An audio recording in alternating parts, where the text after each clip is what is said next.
भाईली दुष्कर्म की घटना के बाद विभिन्न संगठन आगे आ रहे हैं। तब आज संघर्ष समिति, विश्व हिंदू परिषद और बजरंग दल इकट्ठा होकर पुलिस भवन पर पहुंचे थे। हाथ में बड़ा सा बैनर लिए नारेबाजी करते हुए इन संगठनों की ओर से पुलिस भवन पर आवेदन पत्र दिया गया।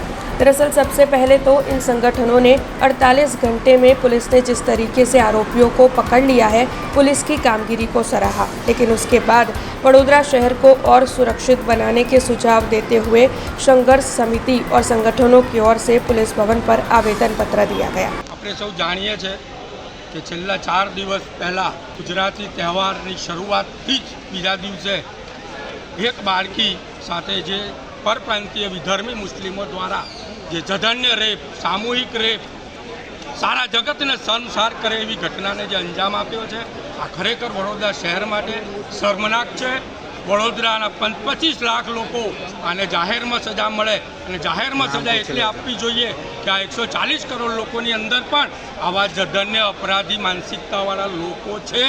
એમને ક્યારે ખબર પડશે કે ભાઈ અપરાધનું પરિણામ એને જાહેરમાં સજા મળશે તો એ મહેસૂસ કરી શકશે કે આવી ખોટી ઘટનાઓને અંજામ આપીશું તો આપણી પણ દશા થશે।